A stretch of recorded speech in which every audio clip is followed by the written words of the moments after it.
This last day is still giving us a lot of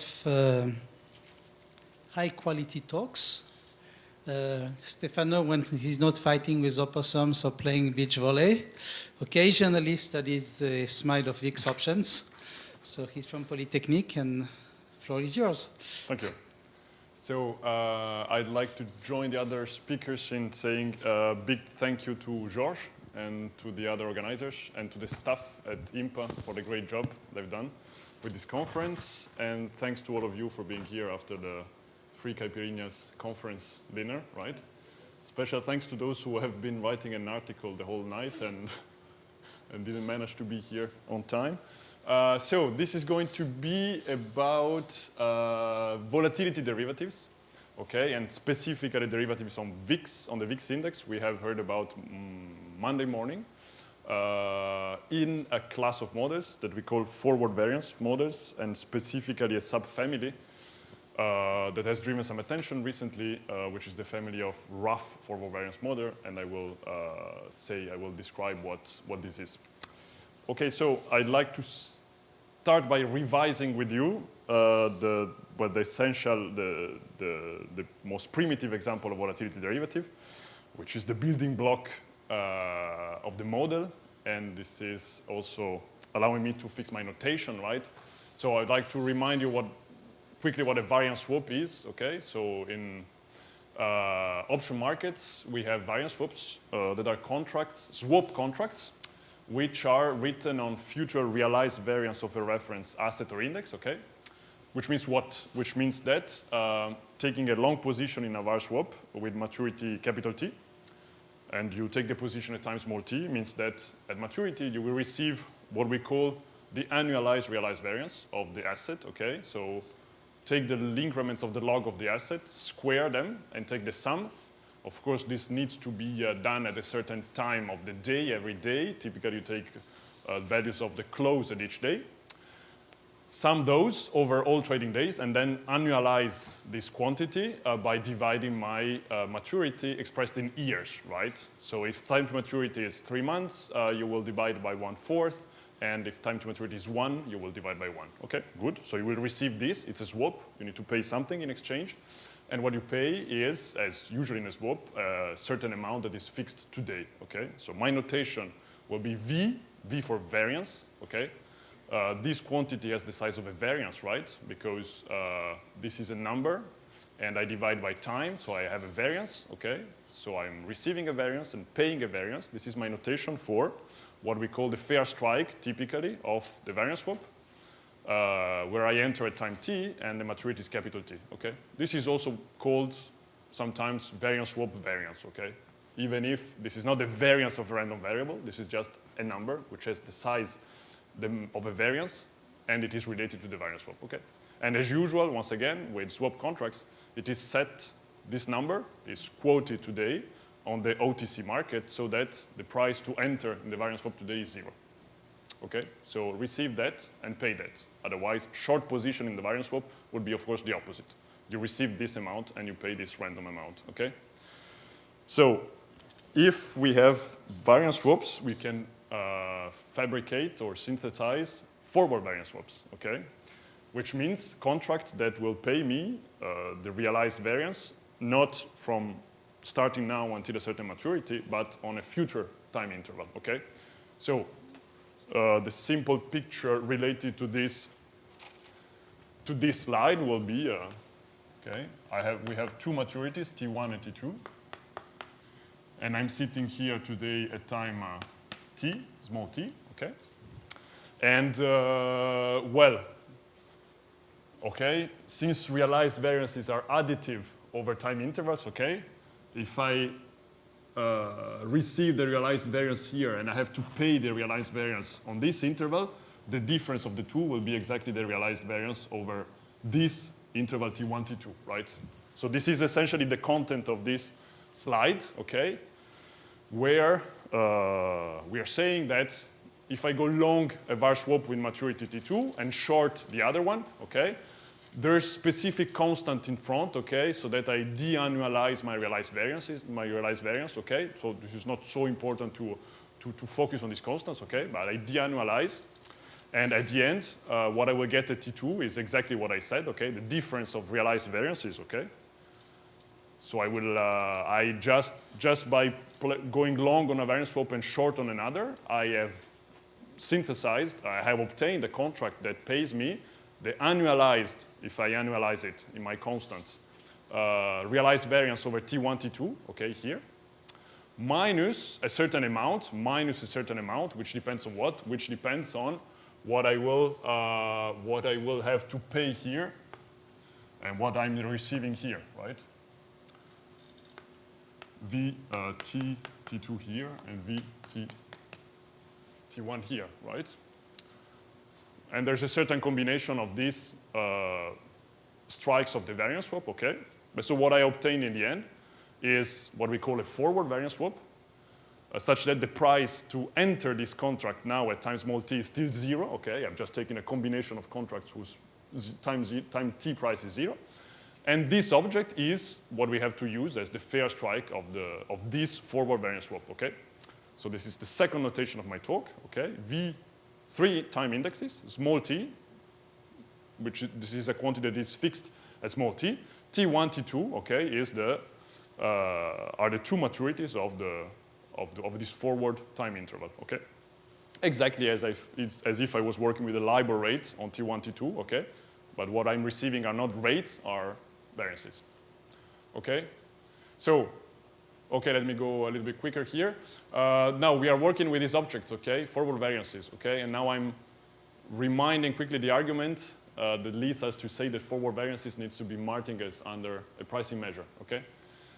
If I go now at time small t prime here, and I enter the opposite position, okay? Enter the opposite position, so play the opposite game, go short this variance swap and long this one, okay? What will I obtain? I will obtain a total payoff that is exactly the one I had, minus the new one, okay? The new one is exactly the same payoff that I had before, apart from the fact that the variance swaps that I'm entering at time t prime will contain the variance swap variance, the fair strike that has been set on the market at time t prime, right? So the net payoff that I will have will be what realized variances are netted, are removed, okay? And I will have a final payoff at T2 that contains the difference that is exactly equal to the difference of these objects that I will call forward variances from now on at time t prime at time small t, okay? The initial cost to construct this position was 0, right? Which means that the price of this payoff that I receive at time t2 needs to be 0, okay?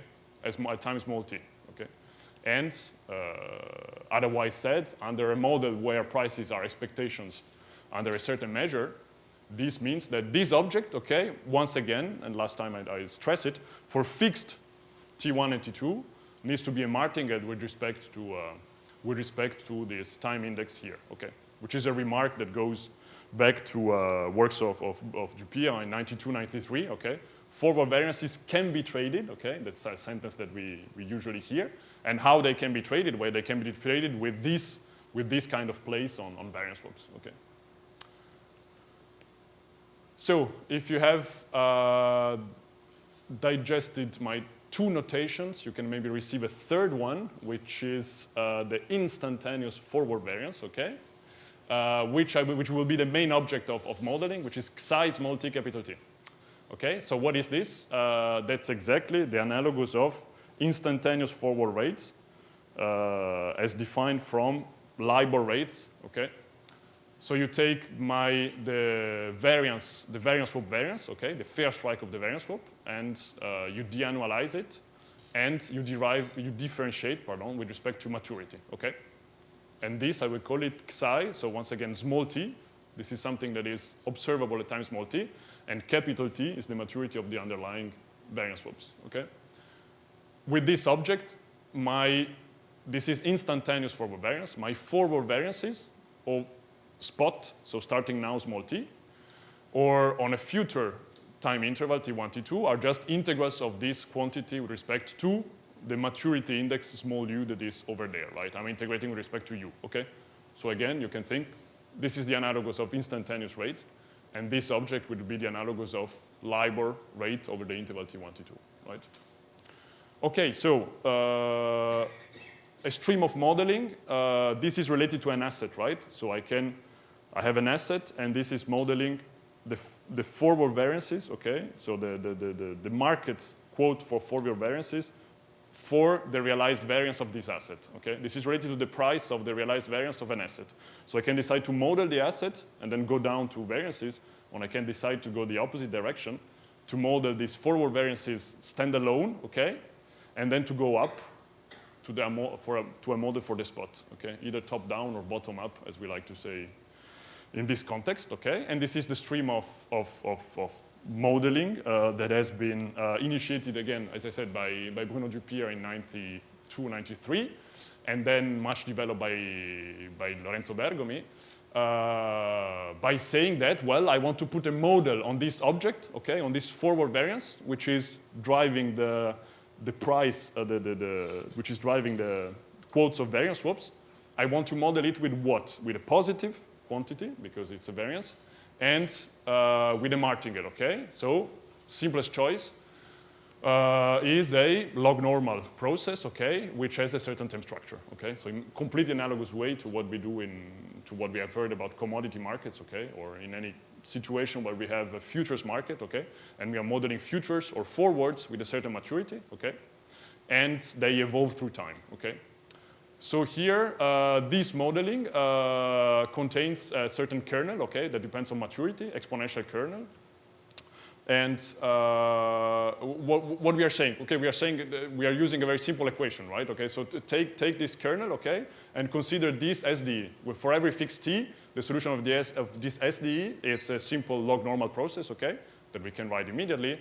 And a fundamental remark here, okay, which is what Lorenzo Bergomi has built on, is that specifically with the choice of this kernel, thanks to the semi-group property of this kernel, okay, this process here that integrates up to time small t a kernel that depends on capital T can be written actually as, okay, just inject this property in there, and you will make a Holstein-Uhlenbeck process appear, okay? And this exponent here, and therefore your forward variances, will be at the end functions of a single single Holstein-Uhlenbeck process, which is a Markov process in particular, okay? And the dependence with respect to maturity is factored out in a function of time, okay?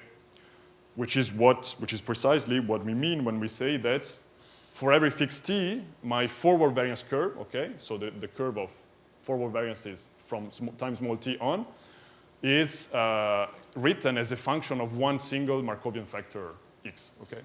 So in terms of simulation of this, if I want to do pricing or simulation in such a model, okay, I have to simulate forward a Markovian process, even with independent increments, okay? And then, of course, use this function of time, okay? But from the point of view of simulation, okay, I'm working with something simple to simulate, okay? This is an assumption of your model. It's not something that we could potentially have models that have several factors. Absolutely, yeah. Which is exactly. Which is the next slide. Yeah, okay. Yeah. This is a starting point, okay, and then we can do we can consider a more complex model where exactly there's several factors, okay, and of course several factors are interesting. You just forgot the square. I forgot. Okay, here. There's a phi square. Yes, thank you very much. Thank you very much. Okay. No, thank you. Gilles is following. Perfect, yeah. There's. Can you tell us a little bit about the meaning of this omega? Why do you need this omega? So this omega, right, this omega is what we usually call vol of variance in this case, okay? It tells you how much, right, how much the process psi is volatile, okay? So it's another parameter in the model. It's a parameter of the model. It's a vol of vol. Here I should say vol of variance. It's a vol of vol. It's absolutely. Actually, you could include it in phi because actually the factor is omega times phi. Absolutely, you could include it in phi. I do not, because I like to keep track. That's what I was trying to. Yeah, no, absolutely, you're right. I'd like to keep track of omega and phi separately, because then the value of this omega will be interesting, okay? This is, okay, you will see what typical values of this will be. This is the omega equal 100% that Marco Avellaneda was talking about, or 200% in Julien Guyon's talk, okay? Sure, you could So omega is a v-vol, and phi is normalized so that phi of 0 is 1, exactly. basically. Yeah. Okay. It's just a parametric choice, okay? So, yes, where was I? Yes, you can consider several factors, okay? And this is interesting, of course, for capturing some properties of market data that I will show you in a second. Okay, we can go on. Then mathematically, this is still very simple, okay? We have several factors, okay? So several Brownian motions and several kernels, which will have, for the moment, exactly the same shape, okay? Exactly the same shape. Do I say it? Yes. Okay, Georges, you will hate me, but there's a theta now here. Okay, of course, well, right? But why there's a theta? Because omega here will be the overall level of vol in my model. And then each factor can be, this vol of vol can be scaled with a different theta I, right? Perfect, so this makes sense, right? So I have several Brownian motions. The solution of this is still a log-normal process. For every capital T, I have a log-normal process with a factor here that I start to call small x, small t, capital T, which is nothing but, okay, this stochastic integral, okay? And now its variance, I think I got that right? This is phi square. Rho, small rho, will be, throughout the talk, the correlation matrix of the driving Brownian motions, okay? So, again, log-normal process driven by several Brownian motions, okay? Very simple. And again, I have this Markov representation. I have this Markov representation of the whole forward variance curve at time small t. You have a capital T here, but you have a function only of a factor of a single Markov process xt. Okay, good. And yes, so why going to several factors? At least two of them, because of this kind of properties of the data I want to stick to. Okay, of course we are thinking that we are that we are defining a model. We are defining a model to manage volatility derivatives and possibly options on the underlying S, okay? Here, I haven't said that, but this will come S. You can think of the SP500, and these volatility derivatives will be variance swaps on the SP500, and then possibly the VIX market, okay? So we want to have a model to hedge maybe exotic options on SP500 using all these instruments. What we want is that the model, at least today, will be calibrated to values, market codes of these instruments, okay? So we are in an option management setting, okay? So what I'm showing here is what? Is the term structure of vol-of-vol. Here for the moment, that's term structure of volatility of realized volatility, right? So what is this? Take my forward variance. Once again, this is the fair strike of the variance swap, okay? This is something I can trade, and there's options on these objects, okay, that can be traded, okay? What we are showing here is what?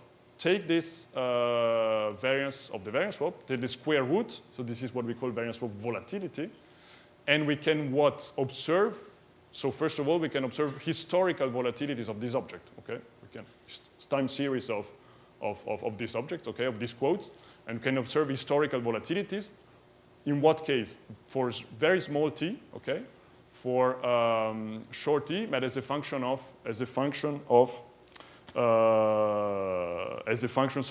maturity of the underlying variance swap, okay? Then what you can show here, these are pictures taken from Lorenzo's book, okay? Is what? Is the shape, the target shape that I want the volatility of this object to have as a function of maturity, capital T, here in months, you see here from 0 to 60, and this is a zoom of the left side of this picture, okay, from 0 to 12 months, okay. So if I look at historical volatilities of these objects as a function of maturity of the underlying variance swap, they exhibit this kind of behavior, okay? So a power law, this what you see, the black dots, it's the benchmark, it's exactly the function 1 of the over t to the power 0.4, okay, in this picture, okay, 1 over t power 0.4, okay.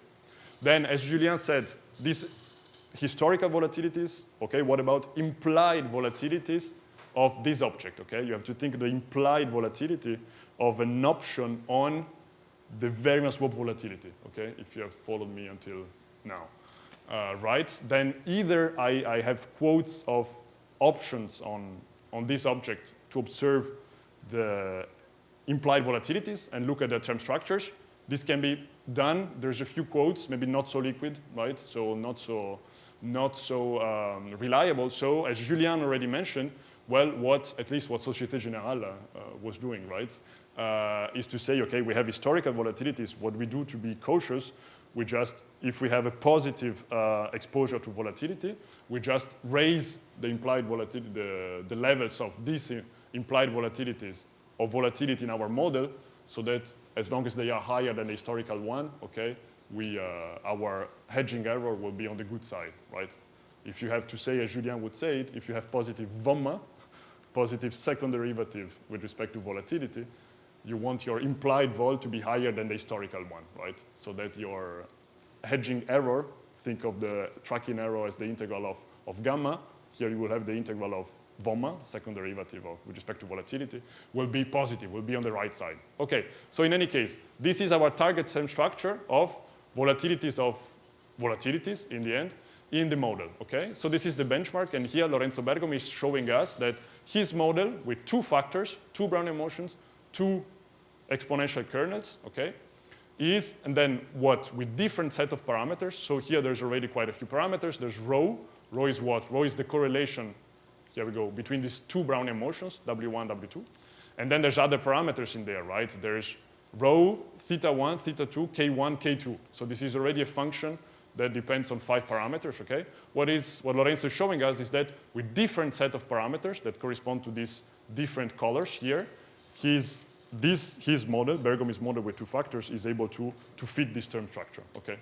Several set of parameters, he doesn't care about the fact that the model is over-parameterized, because what he wants is a target behavior and not to be able to do it with only one set of parameters, okay?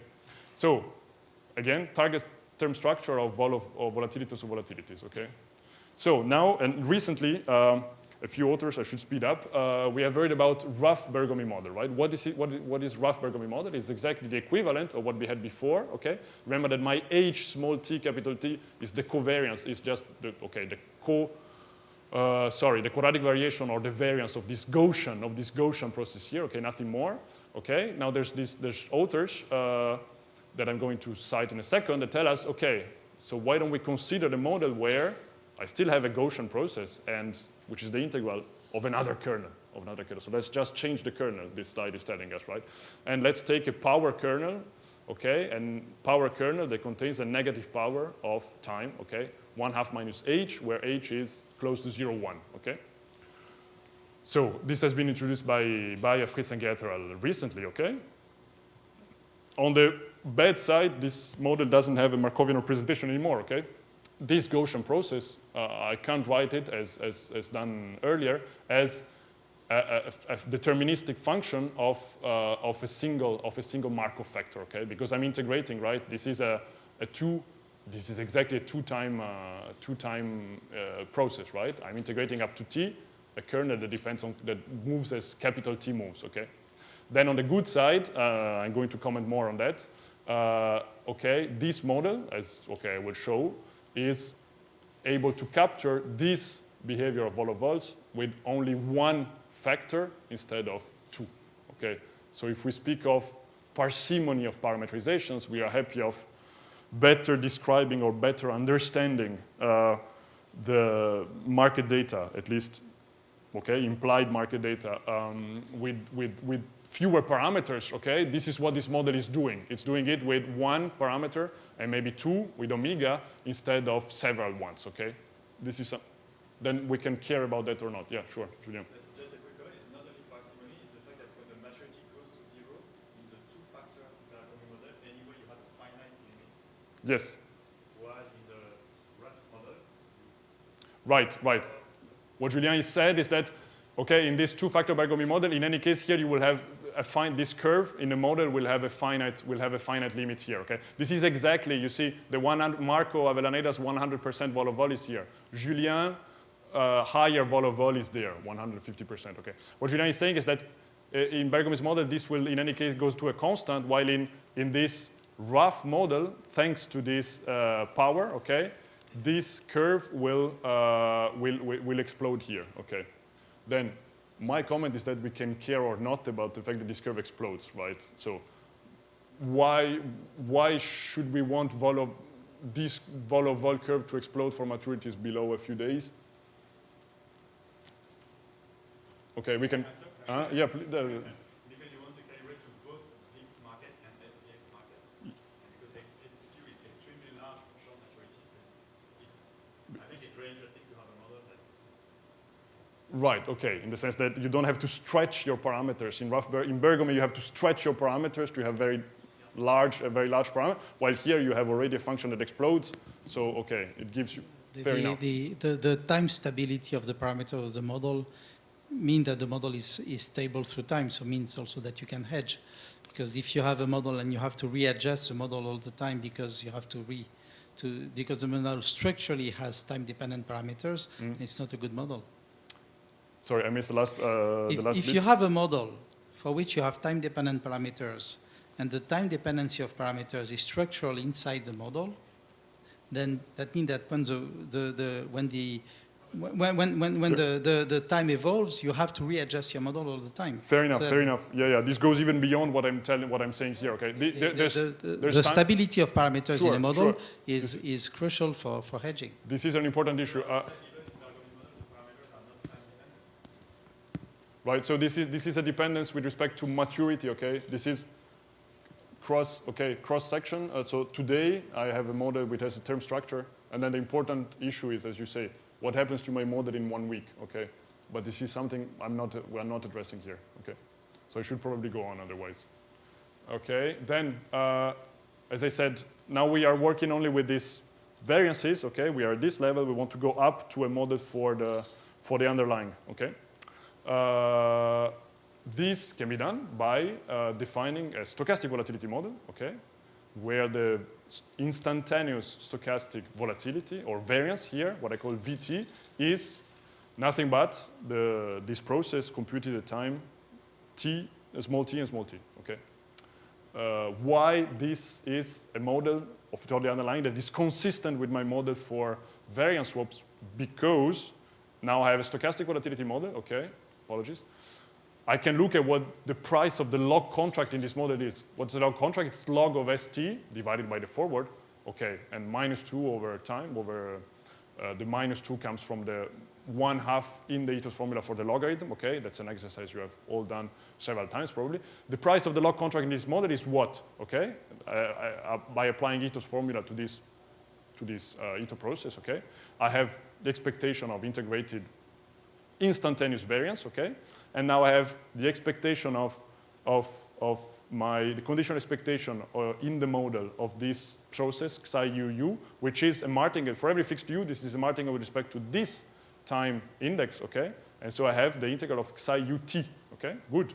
But so this means that the price of the log contract in this model is exactly, structurally, the variance swap variance, okay, or the forward variance in the model we started from for variance swaps, right? Okay. So then, what I'm not saying here, but you are most likely aware of the theory. Then, why log contract? Why log contract and variance swaps? Well, exactly because variance swaps in a stochastic volatility model like that can be replicated with log contracts, right? In a model-free way within this class of models, okay? Within this class of models, okay? So I have a model for forward variances and a model for the spot S, which is consistent with what I had at the lower level, in the sense that, in this precise sense, the price of the log contract is the correct one.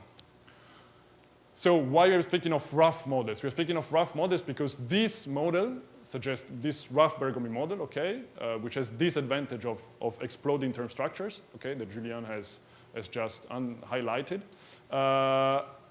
this model for S contains this stochastic volatility, which contains now my Gaussian process computed for time t, at time t, and for maturity small t, okay? So what I have now, earlier, I had a few minutes ago, I had the integral, stochastic integral of yes, here I have the stochastic integral of a continuous bounded function, absolutely no problem, okay?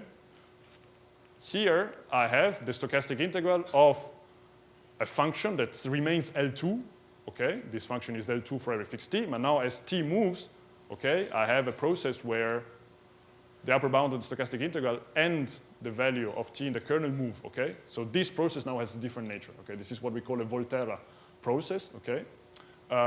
Which, if we look at the regularity of its parts, it admits modification that is beta Hölder, okay, for every beta smaller than h, but not more, okay? So this is why we are speaking of rough models, rough processes, okay? Because the regularity of trajectories of my volatility, of my instantaneous volatility is completely different, okay? And this is the reason why this model came out, okay? Because this was introduced by these authors as the Q-measure counterpart, the pricing counterpart of a model that has been tested over statistical time series of realized volatility of different indexes or future contracts by, in this, okay, by now quite well-known paper by Jim Gethrell, Mathieu Rosenbaum, and Thibault Gesson, okay, where this model, or yeah, essentially this model was shown to have, okay, efficient, to be very efficient in mimicking certain properties of time series, okay.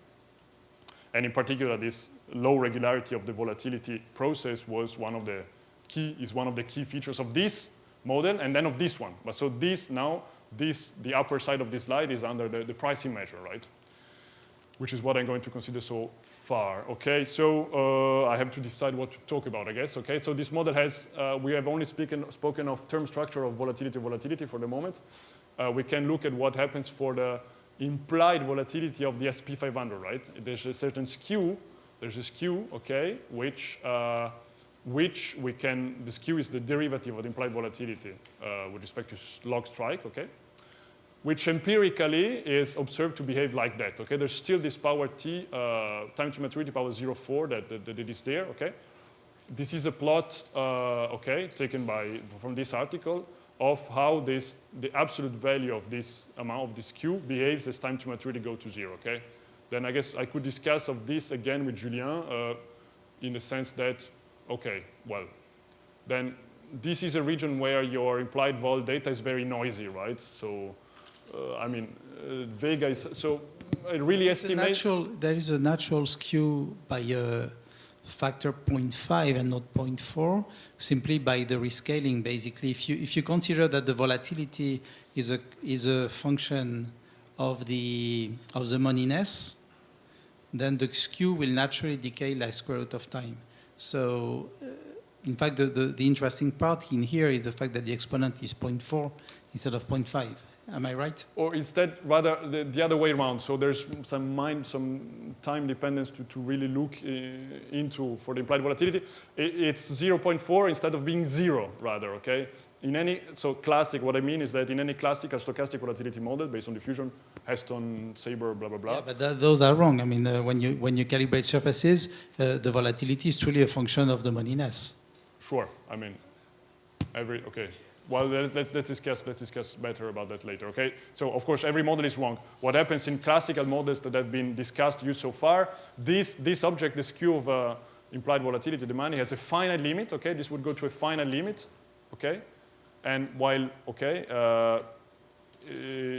what we want, what these authors at least claim to be interesting, is to have a model where this at the money skew blows up when time to maturity goes to 0, okay? So this would be, in usual models, this is 0, and we want it to be a negative power. This power, we want to be a negative power of t, okay? So this is something that Bergomi's model with two factors is able to do, okay? And again, this goes back to Julian's remark, okay? Once again, Bergomi's model with two factors is able to capture a skew, at the money skew of implied vol between 1 month and 5 years. That perfectly fits this power law, okay? Then again, if we want to have something that really explodes here, either we stretch the parameters of this model, we make them sky high, or we consider a model where this function naturally blows up. Okay, well, I'll skip that. This is what this rough Bergomi model is able to do. Okay, so I guess that what I'm going to talk about now is, well, the fact that, which is just an observation, that we can cast all these models I've been talking about into a more general family, okay, where what we are considering here are these Volterra processes, okay, with general kernels, okay, which embeds this n-factor Bergomi with exponential kernels, this rough Bergomi with only one power kernel, okay, good. The important point to remark is what is exactly the fact if the model for the spot is rough, okay, so it's a Volterra process that contains a volatility that is the Volterra process that is not a semi-martingale anymore, okay. As far as we stay at the level of these forward variances, so at this bottom level, as I call it, of variance swaps, okay, for every fixed t, this process is a martingale, okay? Is a Nito martingale because I'm integrating up to time t, something that depends on a maturity that is further away, okay? So as far as I'm working with function of this process, I have no problem. I can apply Ito's formula, okay? In this model, I have a stochastic integral that is of a deterministic function. So at the exponent, I have a process with independent increments. So I have the standard decompositions that I have in Black-Scholes model, right? My forward variance in this model, okay? What you have to, at time, okay? You have these three intervals, there's three time instants, okay? Okay, can be decomposed as its value up to time t times a factor, okay, a multiplicative factor that is the exponential of the independent increment, okay? So there's all the structure I may want in this class of models for forward variances, okay? And then, of course, what we are doing by choosing a Gaussian process rather than another is to impose a covariance structure between forward variances, okay? So each forward variance for each capital T is a process with, is the exponent of a process with independent increments. We are choosing a covariance structures between this psi capital T and psi capital T prime, okay? So you can make this link precise, what I've shown you on the first picture. You can make the link precise, right? Within this model, then you can look at, okay, I go further and then I come back. You can look at this quantity, right? This my forward variance now is this integral, okay? This is what? This is square root of, this is a function of an Ito semi-martingale, okay? This is a function of an Ito semi-martingale, which can be written precisely in this way, okay? So if I want to look at the dynamics of the variance swap volatility, okay, applying Ito's formula, okay, I can go sufficiently far to say that, which is not even so far, to say that this object in my model is a stochastic volatility process with a certain stochastic volatility, which is in blue, plus a drift, okay? This stochastic volatility that I'm calling nu, okay? It has a certain limit, okay? As t, now the limit as small t goes to 0 of this object would be what? Would be the limit of a very short maturity option on the variance swap volatility, okay? Which is this one, which is a function of the underlying variance swap maturity capital T, okay? So this is a quick proof of the fact that then I have my kernel here, okay? And if the kernel is this power law, okay? This at demand implied volatility as a function of underlying maturity as exactly the correct target term structure, okay? So if you have already heard presentations about this rough Bergomi model, okay, you have has an interesting property. You have heard this property of the Ademani skew of SP500 that blows up. What I'm showing here is that also this vol-of-vol term structure, as you might have imagined, this precisely blows up with the correct power law behavior. Okay. Then there's a huge part I will skip. Now we are going from realized to implied volatilities. We are considering VIX, okay, that Marco has already introduced. VIX at time t is the implied volatility, really the implied volatility of the log contract on the S&P 500 for the next 30 days. pictures we have already seen, okay? We have futures and options on VIX. Futures pay me VIX at a future time minus, this is my notation for the value, this is the VIX future quote now for maturity capital T, and we have options on this object, okay? How they behave, this is exactly the same website that from which Marco Vedaneda has shown us a few pictures, okay? This was yesterday, right, okay?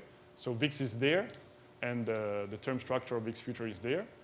It can change, it can be in other shapes. This is a smile of options on VIX, okay? So if you were wondering how do they look, this is an implied volatility smile of options on VIX, okay? So VIX on that day was here, okay? Okay? The future VIX for this maturity was here, and so the at the money point is here. Options on VIX have this positive skew at the money, okay? This is how they look like. And other pictures, okay? Options on VIX for different maturities are shown here, from short maturity to longer maturities, okay? Then this part, I really apologize, I'm going to skip it. This is arbitrage relations between VIX and SP500 that I won't touch. Okay, so going to the main message of my talk. The class of models that I've been talking about is incapable to generate the smiles that I've just shown you of options on VIX, okay? Why? Because in my model, what is VIX? VIX is the price of the log contract, or exactly forward variance, because I'm within a model with a stochastic volatility model with continuous trajectory. So this is my VIX variable. This psi ut is the exponential of a Gaussian. So whatever Gaussian I put there with whatever term structure, I have a log normal process. Then I'm integrating this log normal process over maturity, okay? Just because delta is small, delta is 1 month, and 1 month is 1/12, these processes I'm integrating here are highly correlated, okay?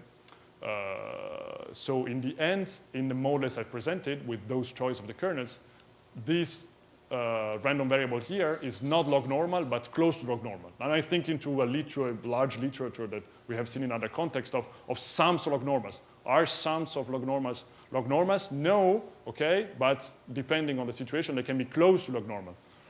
This is what happens in the models I've presented here with market parameters, okay? So in the end, the consequence is that my VIX is the square root of a log normal. It's still log normal, so smiles of options on VIX are very flat, okay? So a question that you have heard at several rough-vol meetings is how to modify the model so to include VIX smiles, okay? Which is what I'm answering here.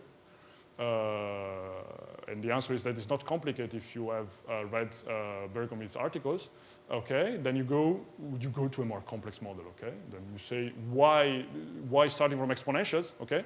I have my Gaussian process, my Volterra process, if I want to go Volterra, otherwise it's my Gaussian process with a given kernel.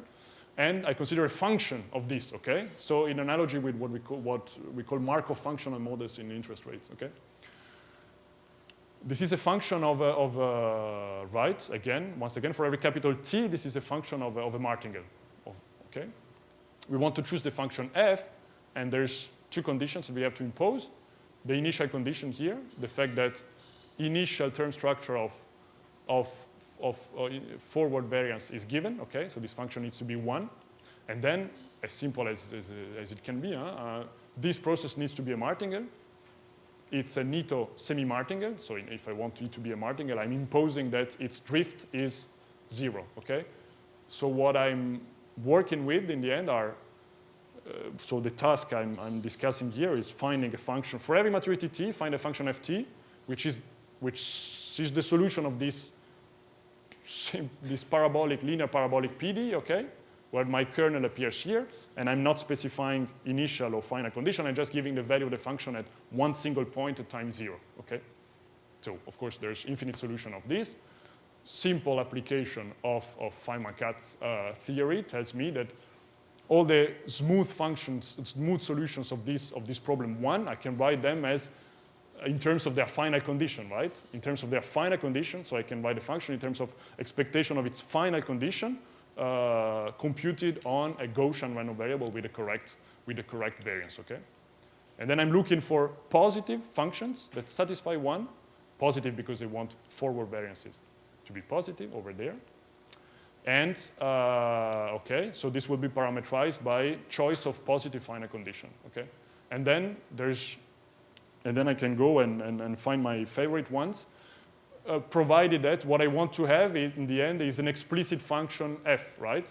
I want, every time I simulate a value of my Gaussian process, I want to be able to compute explicitly this function, okay? So what are functions f capital T for which this is explicit, okay? Well, there's several choices. I can take polynomis, okay? And I will have polynomis of Gaussians, okay? 2 minutes, yeah, thank you. I will have polynomis of Gaussians, okay? I can build quadratic Gaussian models, okay? With some conditions in the parameters so that my second order, my quadratic function stays positive. I can have polynomis with even exponents, okay? Or, which is the choice I'm going to consider for the end, okay? I can consider combinations of exponentials, okay? With this condition so that my single value, my value f equal 1 at a certain point is satisfied, okay? So what I'm working with is then, in computing expectation, combinations of Laplace transform of Gaussian random variables, okay? Which are explicit. So this is, as you see, these computations, this is all very simple, right? What I'm saying here, maybe as a takeaway message, is that if you go from, what we are doing here is to go from single exponential functions, okay, to combinations, to linear combination of exponential functions, okay? As simple as it is. What we started from corresponds to one function. M is the number of functions I'm considering. Instead of having one exponential, I have several exponentials, which get mixed with this constants gamma and with this different vol of variance omega, which we can make dependent on t. And here in this model, I went from a model where forward variances are log-normal to a model where forward variances are sum of log-normal, but this sum of log-normal I can make it very different from a single normal by choosing this parameter omega and gamma. Okay? There's some issues with pricing VIX options in this setting, okay? For which you can construct some approximations, okay? Mainly, your main issue is to approximate the time integral of instantaneous variance with respect to maturity, okay? To conclude, okay, I'm pointing out that the simplest version of this M basis function model is obtained with two basis functions. So we have one Volterra factor, two basis function, okay? And that's a model that has one global parameter, this H, and 4 term structure parameters, okay? With which I can fit a VIX future term structure, and then say I fit VIX futures with this, and then for every VIX option I have 3 parameters to move, which is, I would say, more than enough. Even simpler, okay, even simpler, instead of having 2 exponential, I have 1 exponential and plus 1 constant, okay, which corresponds to having here omega 2 equals 0, this exponential goes away, and I'm doing what? What I'm saying is that I'm going from a model where forward variances are log normal to a model where they are displaced log normals, okay? And here I'm sacrificing a parameter, but I have still a global parameter, and then I have 3 term structure parameter, okay? 1 for VIX futures, let's say, and 2 for VIX options. Okay, so as a proof of concept, this is the base model we start from, VIX futures, smice of option on VIX flat, okay, extremely flat, that's what I mentioned. Then we turn on this second exponential function. The term structure of VIX futures doesn't move a lot, but you can see that the sum of exponentials is exactly what I need to give VIX options their correct shape, okay? Good, thank you very much for your patience. In summary, don't forget to do this. And remarks, I'm wrapping up what I just said. And in the obvious to-do list, there's the calibration of this instance of the model to option quotes, to VIX market quotes, and then possibly this target that a lot of authors have had so far. What about this joint calibration of VIX and SPX, okay? Is this model, thanks to the properties of short-term skew for SP500, are this model allowing us to do better than what has already been done for this problem? Maybe yes, okay, stay tuned. Thank you very much.